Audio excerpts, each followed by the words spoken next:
Además de la crisis de la escuela dominicana, el video que acabamos de ver y que nos trajeron nuestros invitados, Camila Minerva Rodríguez y Carlos Arenas, de la agencia OFA, revela que hay una parte importante de la población dominicana que no sabe lo que es el fenómeno del niño y de la niña y por tanto probablemente no entiende el impacto que puedan tener en media isla o 2/3 partes de isla como es la República Dominicana en la Hispaniola. Gracias por estar con nosotros. Visto que la población ni siquiera sabe, porque esos son muchachos de una universidad, obviamente, no saben el impacto de estos fenómenos y del cambio climático en una isla como la Hispaniola, y creo que aquí hay que hablar de la isla más que del país. ¿Cómo aborda Oxfam este fenómeno aquí en República Dominicana? Bueno, primero de todo, muchísimas gracias por este espacio.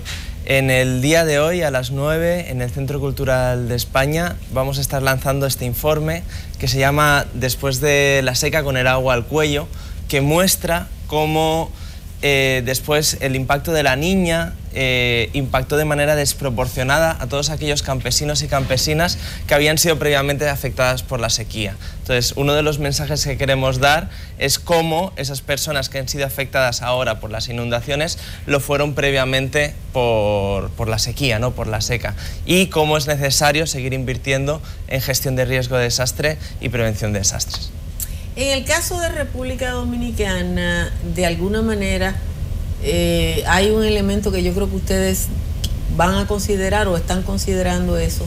La gente más pobre es la que paga los platos rotos. ¿Cómo abordar? ¿Qué recomienda el informe? ¿Ustedes han identificado zonas especialmente sensibles? ¿Cómo es eso? Nosotros, dentro del marco del proyecto de respuesta a la variabilidad climática que ejecuta Oxfam con sus copartes CEDESO y Solidaridad Fronteriza, con el apoyo de la Unión Europea, estamos trabajando sobre todo en la zona fronteriza. Se hicieron a través de datos geoespaciales, se pudieron determinar cuáles han sido las zonas más afectadas por la variabilidad climática, tanto por la sequía como por las inundaciones que pudimos ver al final del año pasado cuando tuvimos un fenómeno de la Niña presente. Entonces vimos que son las zonas, sobre todo de la línea noroeste, Montecristi y Puerto Plata, y la zona del sur. Entonces este informe que hicimos era para tratar de ver, tenemos los datos de pérdidas a nivel agrícola, a nivel agropecuario, cuánto se perdió por causa de la sequía y por causa de las inundaciones, pero lo que queríamos hacer con este informe era llevarlo a nivel de una familia. ¿Qué significa para una familia que vive en esa zona y separarlo, desglosarlo según grupo socioeconómico? Es decir, ¿qué significa para una familia de jornaleros en la zona de plátano y caña alrededor del lago Enriquillo? ¿O qué significa para una familia de agricultores de subsistencia de la zona de restauración en Dajabón? ¿Qué significó la sequía? ¿Qué significó? Se perdió más o menos el 50% del plátano a nivel nacional. Sí, pero para un productor que solo tiene 20 tareas de plátano. 22 el promedio. 22 tareas de plátano. ¿Qué significó la sequía del 2015? No significó una pérdida del 50%. Para esas personas que no tenían recurso a agua, perdió la vida. Es una pérdida del 100% de sus productos. Y lo que relata el informe, lo que logra ver es que para esas personas, una vez detallamos sus ingresos, cuánto de eso es su ingreso agrícola y cuánto fue la pérdida para esos productores, lo preocupante es saber que todos los productores de las zonas más rurales, los que tienen menos de 50 tareas, estaban por debajo del umbral de supervivencia. Es decir, el nivel de pérdidas de ingresos, que fue del más del 60% para muchos de ellos, significaba que no tenían para poder comer ni siquiera las 2.100 kilocalorías diarias, que es el mínimo reconocido para una vida digna. ¿Ustedes hicieron el análisis de los alimentos? Se hace el análisis. El informe incluye un análisis calórico, es decir, se hace anual para una familia promedio, según los grupos socioeconómicos, cuántas kilocalorías anuales ingresan y se desglosa cuánto de eso se obtiene a través de producción propia, cuánto se obtiene a través de compra, qué porcentaje de un ingreso se gasta en compra de alimentos, qué tanto se gasta en salud, en educación. Debe haber una enorme variabilidad en términos de región. Uno tiene el productor de plátano de la olla del lago Enriquillo, tiene la misma 22 tareas que el de la región norte, pero el productor de la olla del lago Enriquillo nunca exporta, su producción es local, y en el entorno tampoco hay otra producción agrícola que compense. ¿Se establece la diferencia que hay entre una región y otra? Lo primero que se hace en este tipo de estudios es separar lo que llamamos zonas de medios de vida, es decir, de qué vive la gente en esta zona. Entonces, por eso hablé, por ejemplo, de la zona de agricultura de subsistencia de ladera de Dajabón. Entonces se determina de restauración. En esa zona se determinan los principales rubros para la venta, por ejemplo, son el maní y la habichuela.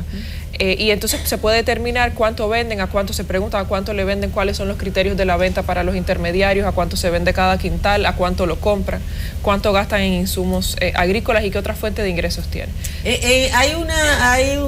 Sería relevante, ¿no?, que la gente entendiera los extremos. Por ejemplo, tú tienes, y la zona fronteriza da los dos, tú tienes la provincia de Elías Piña, que tiene una alta pluviometría, Dajabón, que también tiene una alta pluviometría, y tiene Pedernales, Montecristi, que le pasa lo contrario. Sin embargo, en los dos casos que están en el mapa de pobreza, ¿cuál es la reacción de la población más pobre a los fenómenos naturales?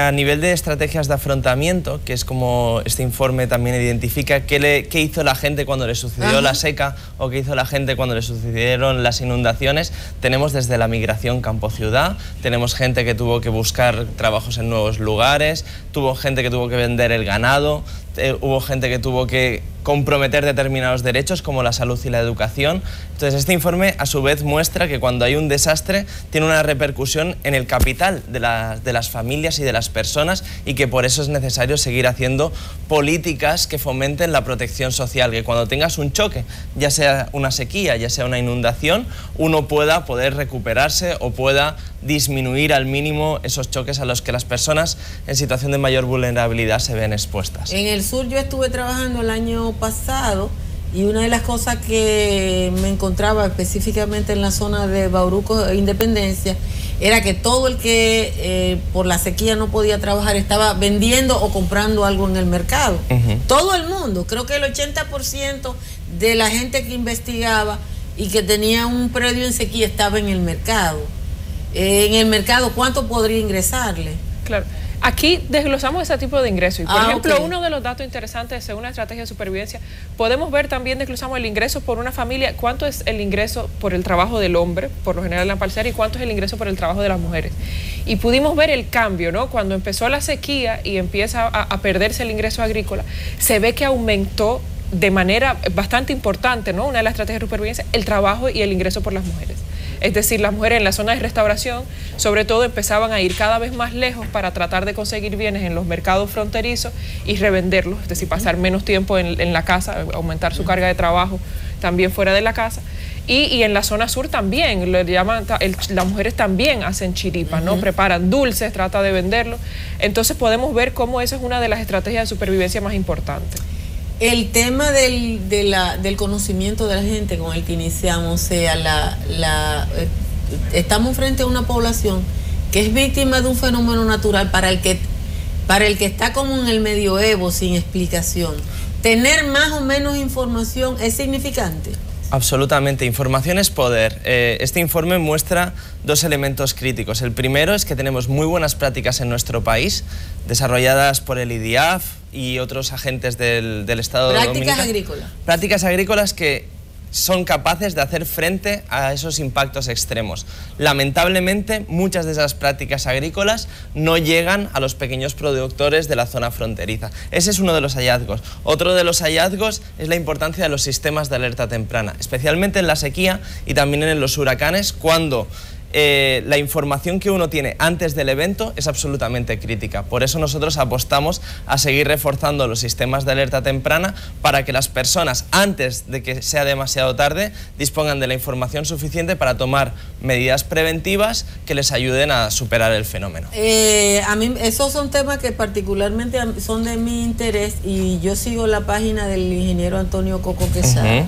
El ingeniero Coco Quesada en el 2015 y el 2016 llegó a prever incluso el nivel pluviométrico mes por mes. Y aquí lo enseñábamos, cómo el mes que él decía se va a concentrar. Yo le preguntaba y me decía, es que aquí hay un histórico. Y me dice, yo no estoy aportando nada, yo cojo los datos que se están disponibles en el mundo y el histórico de la República Dominicana. Podría crearse, y no es crear un empleo, sino crearse algún sistema de información doméstico, local, que le permitiera al productor de la rosa de restauración, de los Dajao, que están por allá olvidados de Dios, tener acceso a decir, el 2017 va a ser un año de esta manera vamos a tener más lluvias o algo por el estilo? Actualmente la Comisión Nacional de Emergencias está haciendo grandes esfuerzos a través del equipo interinstitucional geoespacial con datos satélite para poder predecir todos estos elementos en coordinación con ONAMED, con el INDRI, con muchos actores. Lo que nosotros apostamos es en seguir trabajando para que esa información, que lamentablemente tiene muy buena calidad, pero no llega a esos pequeños y pequeñas productores y productoras. De ahí de que las personas en situación de mayor vulnerabilidad puedan recibir esa información, puedan entenderla, se puedan motivar y puedan tomar decisiones al respecto, depende el éxito de estos sistemas de información. Hay una parte de lo que usted dice que es entender. Ya se nos acaba dando el tiempo. ¿Cómo hacer que una persona que está en el campo, que es muy pobre, que probablemente tiene una educación básica, entienda fenómenos que los estudiantes universitarios no entendieron? Seguramente serían capaces de entenderlo muchísimo más rápido, porque muchas de las personas que viven en la zona rural sufren las consecuencias de los fenómenos. Seguramente no con el nombre técnico, pero las consecuencias y el vivir día a día y el estar expuestos cada un año a inundaciones, al otro año a seca, seguramente que sabrían entenderlo y comprenderlo. Vamos a ver un video que ustedes trajeron para que la gente se sensibilice ante el tema. Yo tengo 40 tareas. Lo tenía sembrado de limón y de plátano, la sequía me mató los plátanos, tenía unas 300 matas de limones, nada más quedaron 72 y el ingreso mío ha bajado el 99%.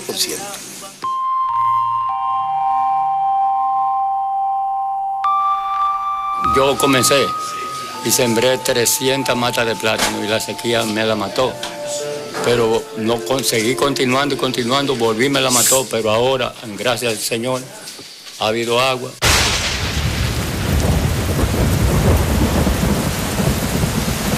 Esta lluvia nos ha maltratado mucho.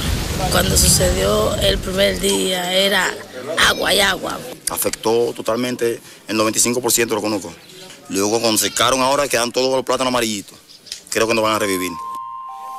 Primero la sequía comenzaba. Cuando viste el bueno otra vez, ahora está peor. ¿Por qué? Bueno, por el agua se cayó. Ya ni hay para comer ni hacer nada. Todo el que tuvo su pedazo ahí, nadie tiene nada. Todo se lo llevó la brisa del agua. Sí, el agua inundó demasiado de los conucos. Sí, se murieron. La bomba no la cogió el río. También está metida por ahí que todavía no la hemos podido reparar, ni sacarla de donde está.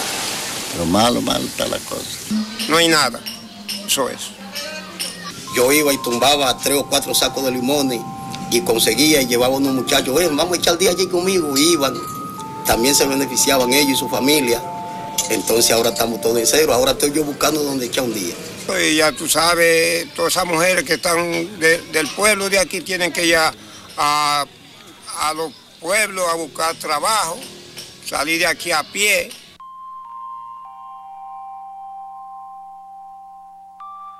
Las simientes se fueron toditos. ¿A dónde se fueron? A la capital. Mis hermanos se fueron. Porque tengo una deuda y no puedo trabajar para pagarle en esa situación.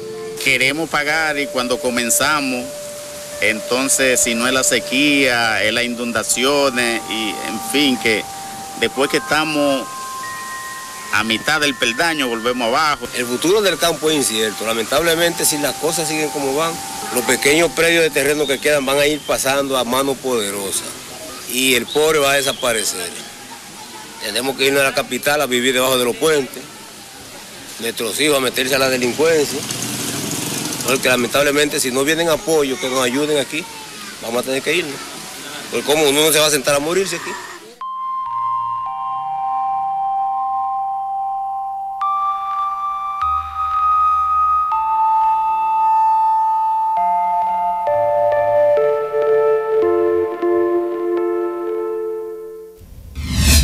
Ahí está el drama de los agricultores, pequeños productores, creo que son de la provincia de Bauruco, Independencia. Sí, Bauruco, Barahona, sobre todo. Bueno, Barahona, Bauruco, Independencia, la subregión Enriquillo sin Pedernales. ¿Ustedes cuánto tiempo estuvieron trabajando? ¿Cómo fue el proceso de investigación? Camila. Nosotros hemos estado trabajando, hemos hecho 2 informes. Esta es la continuación de un primer informe que se llamó Con la seca al cuello, que llevamos a cabo el trabajo de terreno en marzo del año pasado. y a partir del comienzo de las lluvias del año pasado, y lo estuvimos trabajando hasta ahora para podernos adaptando a los niveles de pérdida por las lluvias que tuvimos ahora. Recomendaciones. Las principales recomendaciones es aplicar sobre todo conocimiento.